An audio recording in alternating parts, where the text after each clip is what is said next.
Okay, interesting. Let me try to reshare it.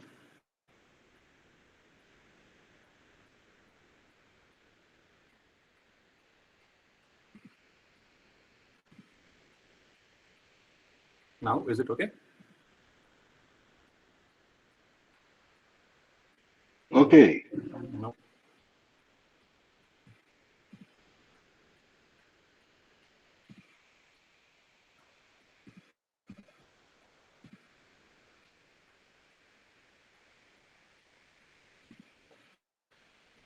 Yes, can you see my screen now? Yes, sir. Okay. Yes. Get. No problem. You can start. Okay, got it. You can see a couple of flow charts which I've written over here, right? Yes, I'm using Mac, so I'm a little confused whether you can see it or not. I don't have Google Meet app in my machine.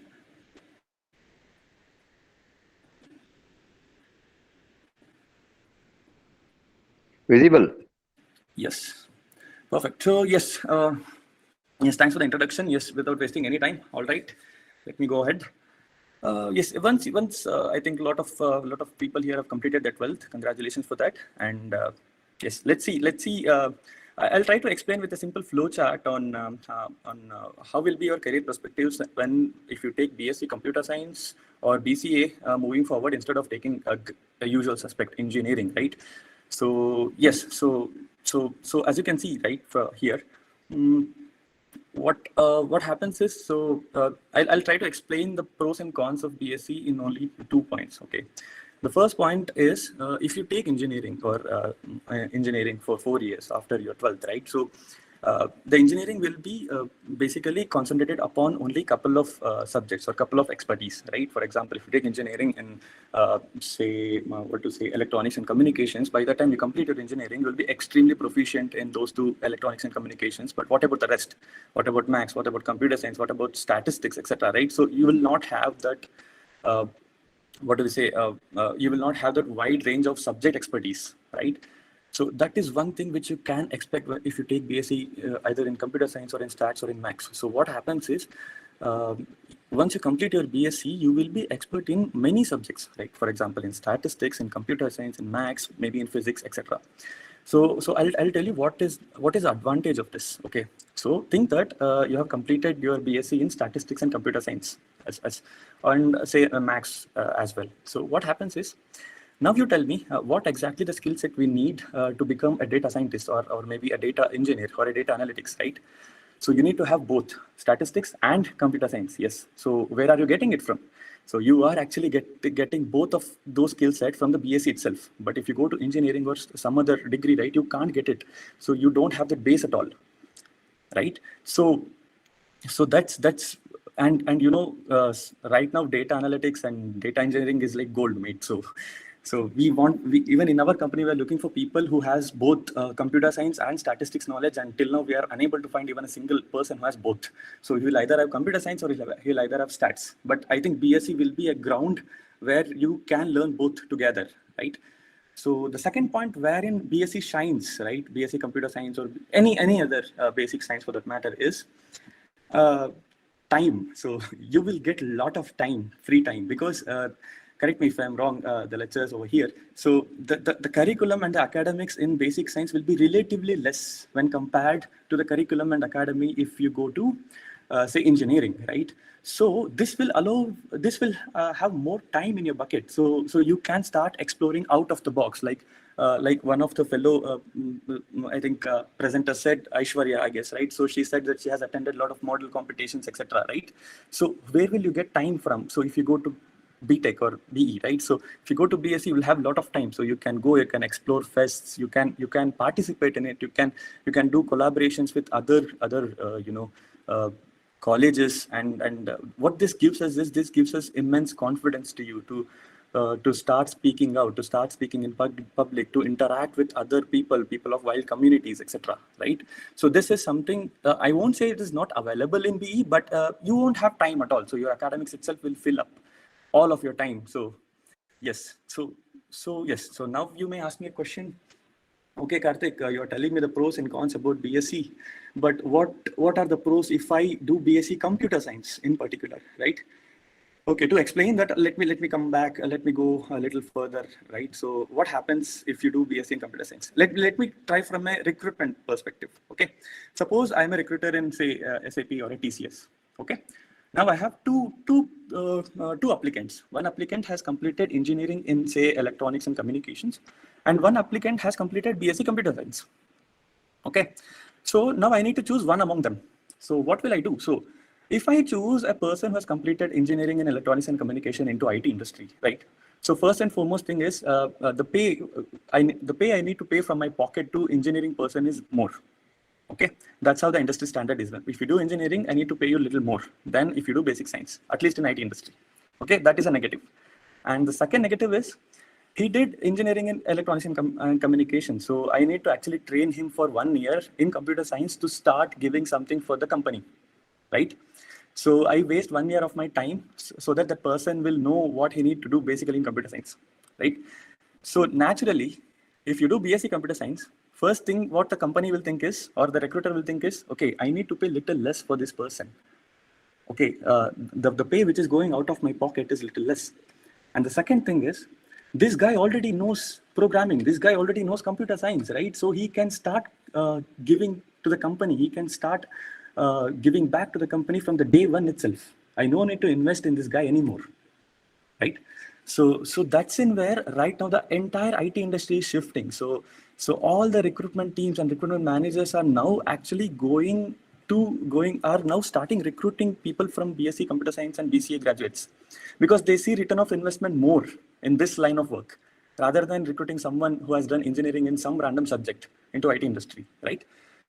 Yes. And the second important point is, lot of these companies, right, Accenture, TCS, or any other this IT companies, right, they'll recruit BSc Computer Science graduates and BCA graduates, and they will also tell you, boss, we will provide you masters for free.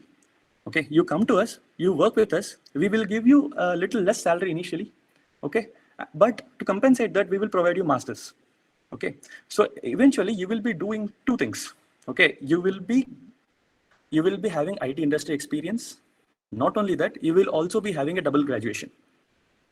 Okay, so once you complete your double graduation, just think about it. You have a lot of IT industry experience, you are extremely good in programming, and then you are double graduate.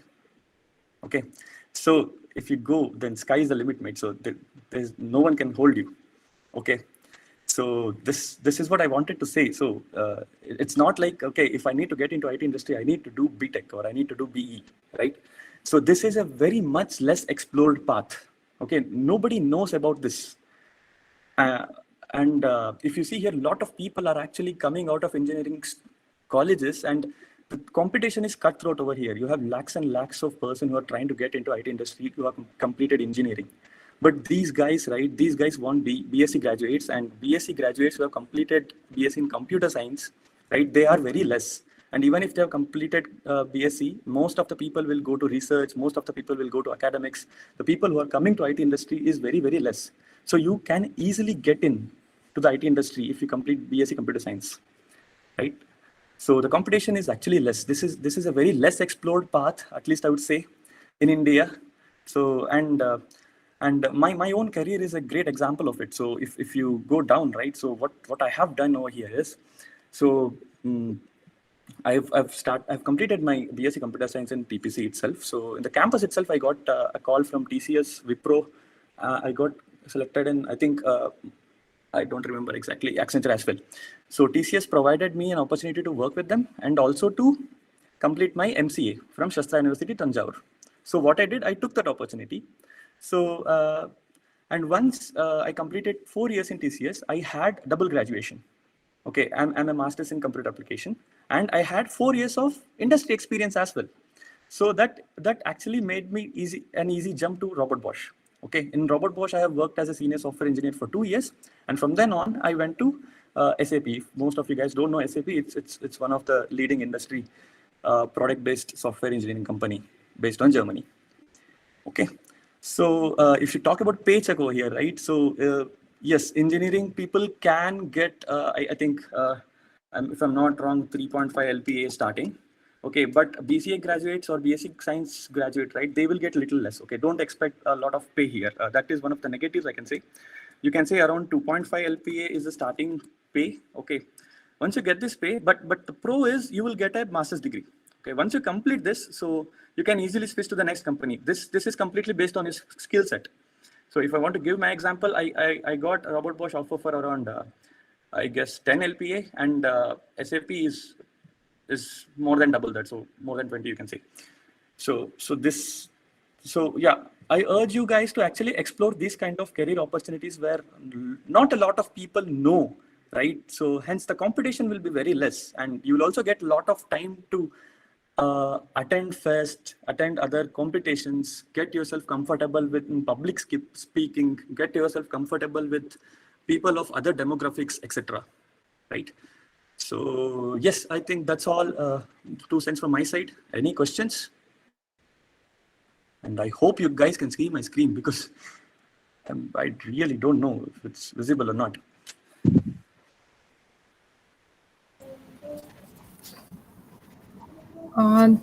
Thank you, Mr. Karthik, for sharing your knowledge and experience and giving a boost to our students. Thank you so much. We have one more resource person. Maybe after that, we can go for question and answer session. Is that okay? Sure, thank you. Now I welcome our next resource person for the day, Ms. Deekshita, who completed BSc at Purna Prajna College, Udupi. Later, she completed her MCA at MIT Manipal. Now she is a 3D graphic designer at AI Render Technology Private Limited, Bengaluru. I request Ms. Deekshita to take over. Welcome, Deekshita. Thank you, ma'am. Thank you, everyone, for giving such a wonderful opportunity. So today, in this guest talks, I actually want to tell you the experience of how did my transition from a PU to degree to masters, and then to a career job entered into. So I would say in PUC, I was okay. Give me 1 second. Let me screen share so that the repeater is being visible. Can someone confirm whether they can see the PPT? Yes. Yeah, you can go for slideshow. Is that now visible? Yeah. Yes. Okay. All right. So yeah. So in PUC, I have taken a combination from physics, chemistry, mathematics, and biology, and then directly jumping into BSc in computer science, where I have never touched computer science subject at all. So this was like jumping into a big ocean and catching a fish, very small fish. So but my mentality when I came into a BSc, when I chose BSc in computer sciences, my passion and curiosity in knowing what is a computer science, where you use it. If chemistry and physics and biology talks about what are the atoms, what are the molecules, what is DNA, and what make that life stable, living happily, then where does this computer science come into a picture? Is it something like you make a work for that life a simpler one, or is it like you get a very big knowledge and data sets and all, then you break it down into a smaller programming codes, or what is it? I never knew what will this computer science come into usage. But I did have a small course in my SSLC where I had learned about C programming. That's it. But my transition into a BSc computer science, first year I struggled, where I actually had to sit down and learn about what is that hash symbol is used, why dots are used, what is main, what is open parenthesis, what is a necessity of it, what is double colons. So learning with some happiness, learning with passion, learning each and everything, and understanding why it has been used has helped me a lot. And that is how I have in BSc I was able to cope up with the other students who have already learned computer science. And at the end, when the companies came into our college for the interviews, So I have learned about the programming languages. I have learned about C, C++, Java programming database, DBMS. So in the interview, I was like, what will they ask? I know these many programming languages, but how will it be useful to a industry? That was a question.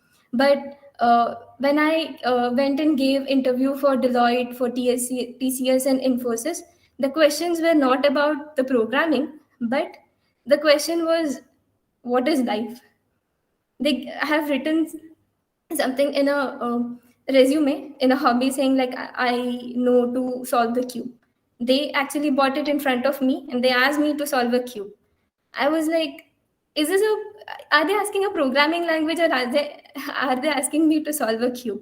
But later on, I understood that knowing an object, knowing how it is built, knowing what is the texture of it, how it looks, how it behaves. So these and all are the concepts that you learn in physics, you learn in chemistry, you learn in biology. The same concepts are being used so that you can create the same object, the same cube in your computer system. You develop an application where you can actually build this object very easily. So this was an answer that I've got with 5 years or 3 years of my course. Uh, if you as Karthik has already said that getting a job after BSc in computer science has a very the HRs have the concept that these people know better than the BTech students. Yes, that is true, because currently in my company there are BTech students who suffer a lot. They have the academics, also they have the internships that they have to carry on. But if you do a BSc in computer science, you can learn the physics, you can learn mathematics, you can learn computer science with time. You can also enjoy this learning process. You can also attend the fest, you can make friends, you can learn a little bit more about um, how to live, how to survive in this present world. Reading everything from a book is not the end of the story. You also need to learn about how to survive in this world. So that time, that balance of academic and a personal life was easier when I took a BSc in computer science. About how my journey was during the BSc in computer science in PPC is, every now and then there was an opportunity. There were competitions, there were presentations to be given to your own friends, your own classmates. Come forth, you are teaching something valuable to them. That peer-to-peer communication was very important over there.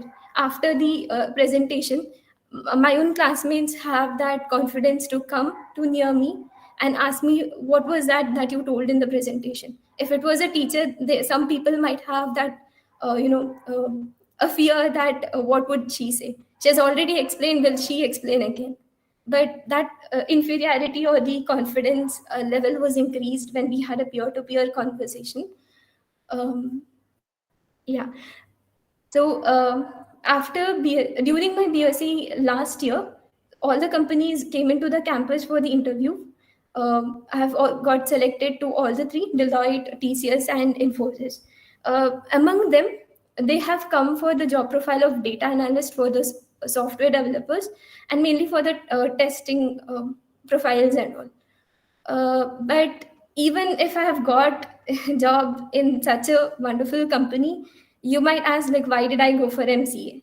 Why not for a job in 1 year, and then why not MCA? At that end, my hunger to learn a little bit more was not sated. I didn't want to sit in one place and work for some company.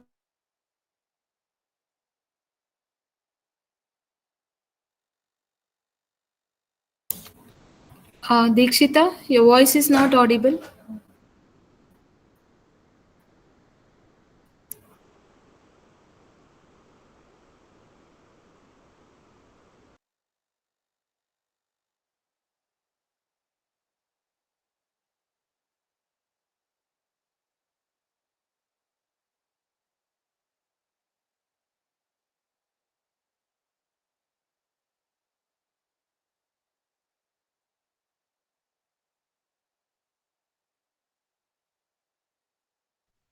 I think she muted. Dikshita, are you there? Dikshita, we are not able to hear you.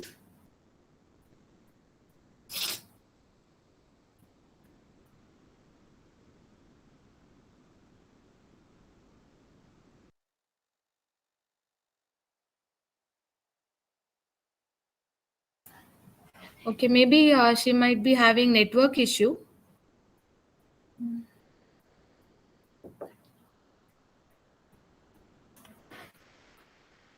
Any questions? Yeah, anyone who wants to clarify, you can carry on.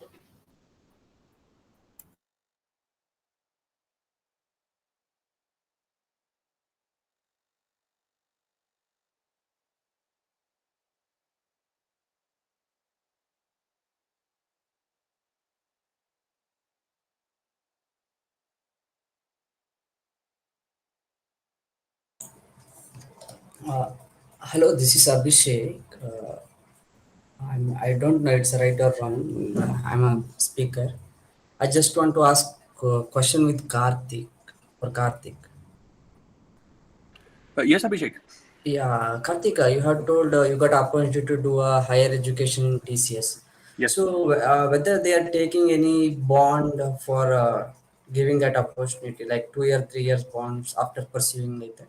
No. As soon as you complete BSc, once you join, there will be 2-year bond. That's all. Okay. But you take 3 years to complete MCA. Okay. So no bond after completion. You can leave immediately like that. Yes. Yeah. That's correct. Okay. Yeah. Okay. Thank you. Thank you. Yeah.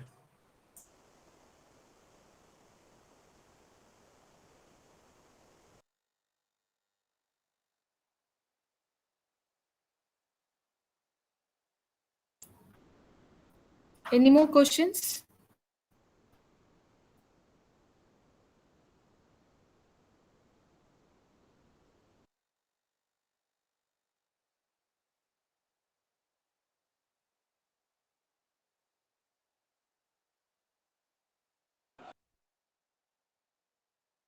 Yeah, there is a question in chat box. Please note that. Yeah, there is a question. How to join DRDO and or ISRO to computer science? Any of the resource person can address this question.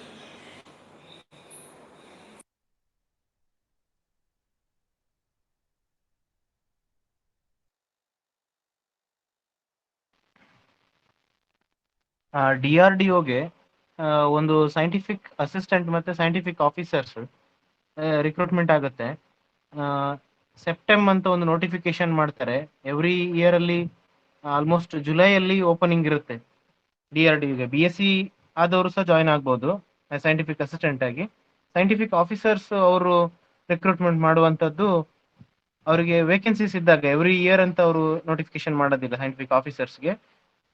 ಅವರಿಗೆ notification ಯಾವಾಗ requirements ಇರುತ್ತೆ, available ಯಾರು ಅಲ್ಲಿ ಎಷ್ಟು post sanction ಆಗಿರುತ್ತೆ ಅದ್ರ base ಮೇಲೆ ಅವರು ರಿಕ್ರೂಟ್ಮೆಂಟ್ ಮಾಡ್ತಾರೆ. ಎಕ್ಸಾಮಿನೇಷನ್ಸ್ ಬಂದ್ಬಿಟ್ಟು DRDO ಅಫಿಷಿಯಲ್ ವೆಬ್ಸೈಟ್ ಅಲ್ಲೇ ಅಪ್ಲಿಕೇಶನ್ ಮಾಡಿ.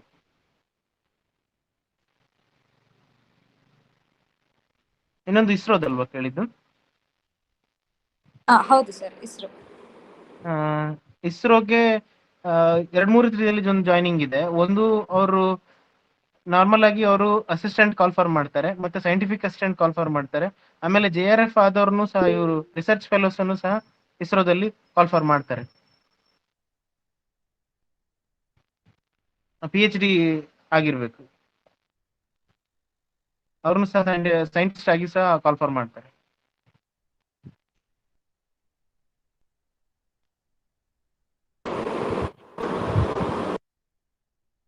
Thank you, sir.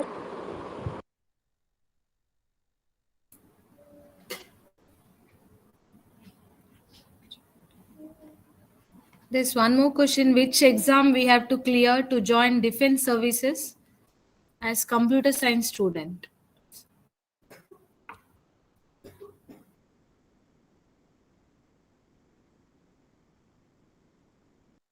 For defense services, after second PUC only you can join defense services through NDA examination. Currently UPSC notification ಇದೆ ಅದಕ್ಕೆ NDA examination ಕ್ಲಿಯರ್ ಮಾಡಿ. ಇನ್ನೊಂದು combined defence service examination after graduation also you can join for defence services.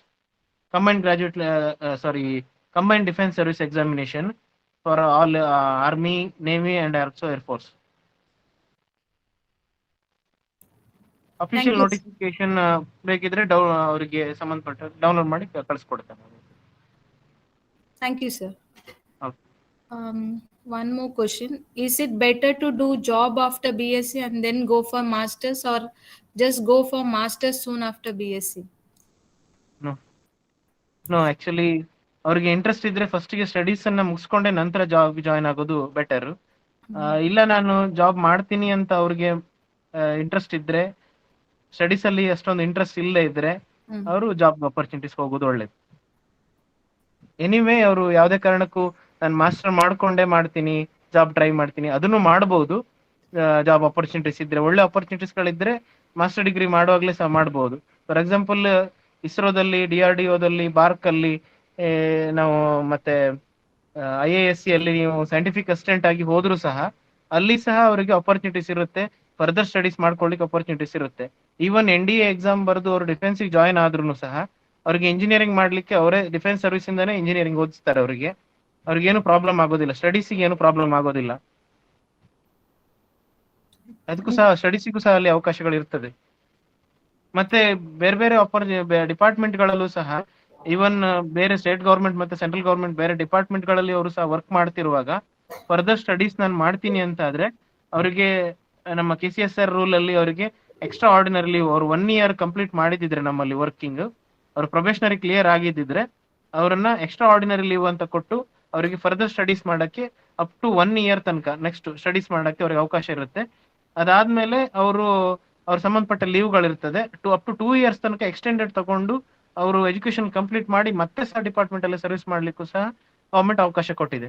ಅದ್ರಲ್ಲಿ ಯಾವುದೇ ರೀತಿ ಸಂಶಯ ಇಲ್ಲ. Thank you so much, sir. Okay. Thank you. Whether employment registration is required? Employment registration ಅಷ್ಟು ಅಗತ್ಯ ಮಾಡಲೇಬೇಕು ಅನ್ನುವಂಥದ್ದು ಏನಿಲ್ಲ. ಎಂಪ್ಲಾಯ್ಮೆಂಟ್ ಎಕ್ಸ್ಚೇಂಜ್ ಅಲ್ಲಿ ರಿಜಿಸ್ಟ್ರೇಷನ್ ಮಾಡ್ಕೊಂಡ್ರೆ even government as well as private ಜಾಬ್ಗಳು ಸಹ ಆ ಕ್ವಾಲಿಫಿಕೇಶನ್ ಅವರು ಸಂಬಂಧಪಟ್ಟವ್ರು ಏನು ಜಾಬ್ ಅಪರ್ಚುನಿಟೀಸ್ ಕೇಳಿರ್ತಾರೆ ಆ ಕ್ವಾಲಿಫಿಕೇಶನ್ ತಕ್ಕಂತೆ ಅವರಿಗೆ ಜಾಬ್ ಅಪರ್ಚುನಿಟಿ ಸಂಬಂಧಪಟ್ಟಂತೆ ಅವರಿಗೆ ಮಾಹಿತಿಯನ್ನ ಕೊಡ್ಲಿಕ್ಕೆ ಎಂಪ್ಲಾಯ್ಮೆಂಟ್ ಎಕ್ಸ್ಚೇಂಜ್ ಇರುವಂತದ್ದು. ಅವರು ವಿದೌಟ್ ಎಂಪ್ಲಾಯ್ಮೆಂಟ್ ಎಕ್ಸ್ಚೇಂಜ್ ಅಲ್ಲಿ ರಿಜಿಸ್ಟ್ರೇಷನ್ ಮಾಡ್ಕೊಳ್ದೇನೂ ಸಹ ಅಫಿಷಿಯಲ್ ವೆಬ್ಸೈಟ್ ಅಲ್ಲಿ ಯಾವ್ದು ನೋಟಿಫಿಕೇಶನ್ ಆಗುತ್ತೆ ಅದಕ್ಕೆ ಸಂಬಂಧಪಟ್ಟಂತೆ ಅವರು ಅಪ್ಲಿಕೇಶನ್ ಹಾಕೊಂಡು ಡೈರೆಕ್ಟ್ ಆಗಿ ಜಾಯ್ನ್ ಆಗ್ಬಹುದು. ಅದ್ರ ಕಂಪಲ್ಸರಿ ಏನಿಲ್ಲ. Okay, sir. Thank you. Okay.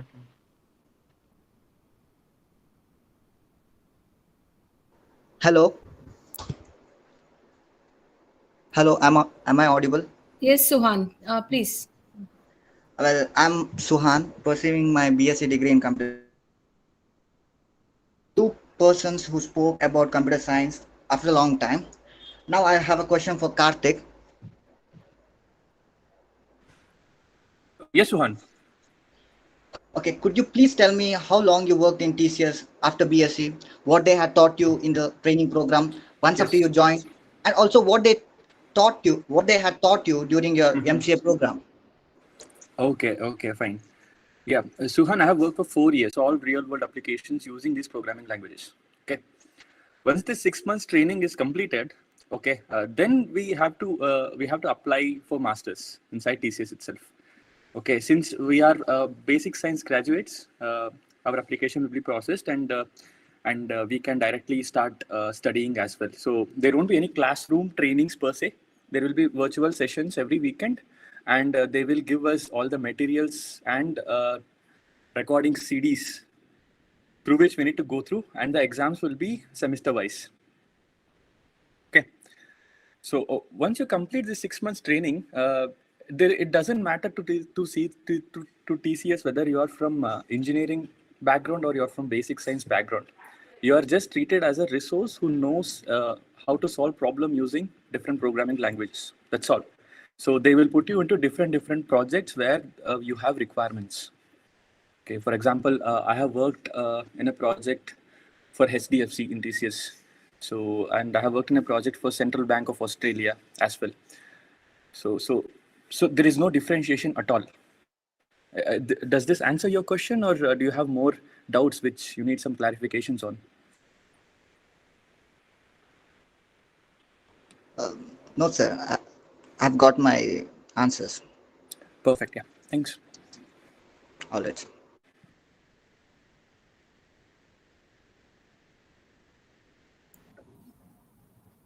Thank you, Karthik, and thank you, Suhan.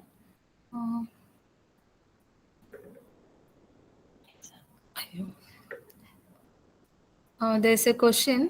For railway exam, what type of computer science questions will be appearing?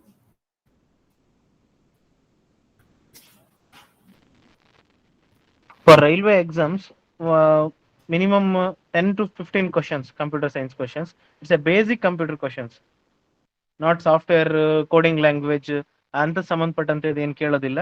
Basic ಅವರಿಗೆ ಎಕ್ಸೆಲ್, ಪವರ್ ಪಾಯಿಂಟ್ ಅಂತದನ್ನೆಲ್ಲ ಟೈಪಿಂಗ್ ಸಂಬಂಧಪಟ್ಟಂತೆ MS word ಬಗ್ಗೆ ಅದೇ basic ಆಗಿ ಅವರಿಗೆ ಏನೇನು ಬೇಕು requirement. ಮತ್ತೆ typing test ನೋಡ್ತಾರೆ ಅಲ್ಲಿ. ಅಂದ್ರೆ 30 ವರ್ಡ್ಸ್ ಪರ್ ಮಿನಿಟ್ ಏನೋ ಟೈಪಿಂಗ್ ಇರುತ್ತೆ. ಅದು ಕಾಂಪಿಟೇಟಿವ್ ಎಕ್ಸಾಮ್ ಅಲ್ಲಿ ಟೈಪಿಂಗ್ ಟೆಸ್ಟ್ ಅಂತ ಒಂದಿರುತ್ತೆ. ಅಲ್ಲಿ ಅವರು ಮೈನ್ಸ್ ರೈಲ್ವೆ ಎಕ್ಸಾಮ್ ಅಲ್ಲಿ ಮೈನ್ಸ್ ಎಕ್ಸಾಮ್ ಕಂಪ್ಲೀಟ್ ಆದ್ಮೇಲೆ ಒಂದು ಪ್ರಿಲಿಮಿನರಿ ಇರುತ್ತೆ. ಪ್ರಿಲಿಮಿನರಿ ಆದ್ಮೇಲೆ ಮೈನ್ಸ್ ಆಪ್ಟಿಟ್ಯೂಡ್ ಟೆಸ್ಟ್ ಇರುತ್ತೆ. ಆಪ್ಟಿಟ್ಯೂಡ್ ಟೆಸ್ಟ್ ಆದ್ಮೇಲೆ ಟೈಪಿಂಗ್ ಟೆಸ್ಟ್ ಅಂತ ಒಂದು ಮಾಡ್ತಾರೆ. ಅದರಲ್ಲಿ ಟೈಪಿಂಗ್ ಟೆಸ್ಟ್ ಆದ್ಮೇಲೆ ಅವರಿಗೆ ಬೇಸಿಕ್ ಕಂಪ್ಯೂಟರ್ ಯೂಸ್ ಮಾಡಕ್ಕೆ ಅವಶ್ಯಕತೆ ಇರುವಂತದ್ದು ಕೇಳ್ತಾರೆ. ಮೇಜರ್ ಆಗಿ ಏನು ಕೇಳುವಂತದ್ದು ಏನಿಲ್ಲ. 10 to 15 ಕ್ವಶನ್ಸ್ ಮೈನ್ಸ್ ಎಕ್ಸಾಮ್ ಅಲ್ಲೂ ಇರ್ತದೆ, ಪ್ರಿಲಿಮಿನರಿಯಲ್ಲೂ ಇರ್ತದೆ.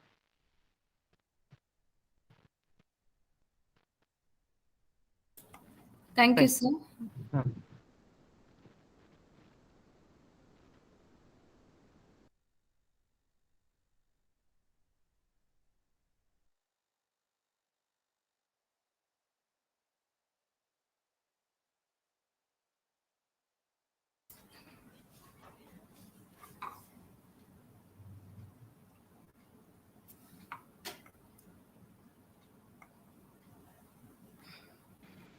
I think Aishwarya asked a question. So, would it be difficult for BSc CS student to take up MCA?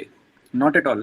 So, it will be a continuation of your existing studies or existing curriculum. You can easily crack it. If you crack BSc Computer Science, you can easily go forward and take up additional challenges like MCA. And which have better job opportunities after MCA or after BSc in CS? I think both have equal amount of opportunities. So if you do MCA, right? So if you're planning to get into IT industry, the entry level salary package will be higher than BSc graduate. So that's one advantage you have over there. Apart from that, opportunities are equal.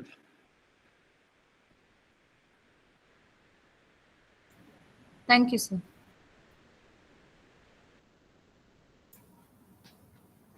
Any more questions?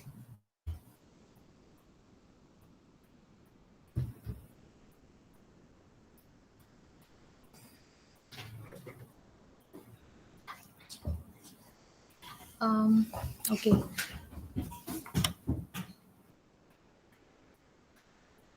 Okay, I take this opportunity to thank all the resource persons on behalf of Department of Mathematics, Statistics and Computer Science and Management of Purnapadnya College, Udupi.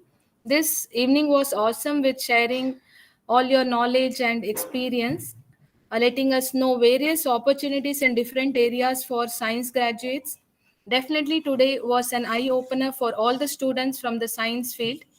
All their doubts of opting BSc would have been clear by now. Thank you all for spending your valuable time. I thank our principal for taking an initiative in organizing Vijnanam Prajnanam. I thank all the HODs, facilitators who made this program successful.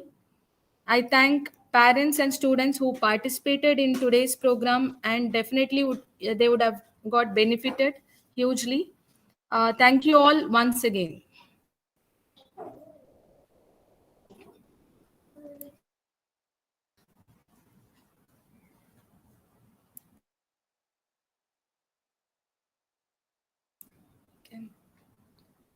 Can end the session.